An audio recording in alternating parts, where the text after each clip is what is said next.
Hey, NWReverend96 here doing my first PC game review. This is Neverwinter Nights, a third-person role-playing game developed by BioWare. It was released to Microsoft Windows in June of 2002 and was later released to Linux and Mac OSs. It was the first fully 3D game to take place in the Forgotten Realms campaign and utilizes 3rd edition D&D rules, and it was also the first to cater to the growing MMORPG crowd. The following year, 2 expansions were released entitled Shadows of Undertide and Hordes of the Underdark.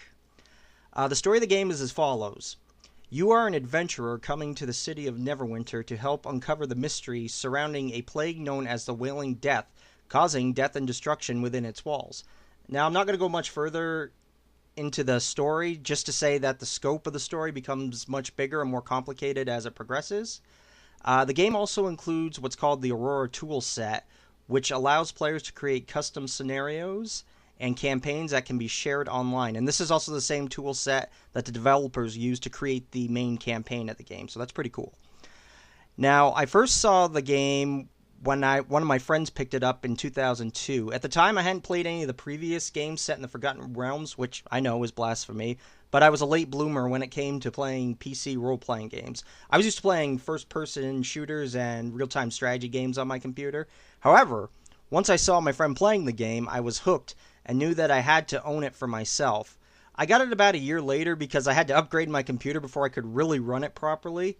But once I upgraded it, I would play it for hours on end, and it only got longer when the expansion packs came out later that same year. Okay, now that I got that out of the way, you might be wondering if this is still worth picking up and playing almost 16 years later. I can say without a doubt, yes it is. It has so much to offer and is a total package. The graphics and sound were amazing for its time, and although admittedly the graphics haven't aged particularly well, they are still more than passable these days. What has aged well are the sound effects and music. The soundtrack was composed by Jeremy Soule, who has scored other games such as Skyrim, Knights of the Old Republic, Oblivion, Morrowind, and I believe Company of Heroes he did as well, too. But this is definitely one of his best works to date. One of the best aspects of the game is that for a role-playing game, it's relatively easy to learn for a newcomer. However, that doesn't mean that the game is easy. You have several difficulty options to choose from. The interface is very user-friendly, and there is a nice balance between the different classes that you can assign to your created character. With the created character mode, while not as extensive as more modern character customizations, it will still give you a decent amount of options to make your character unique. So overall, I highly recommend that you check out Neverwinter Nights, even if you're not into role-playing games. It is available on GOG.com or goodoldgames.com, and I will leave a link in the description. Also, later this year, they are releasing an enhanced version of the game to be more compatible with modern OSs.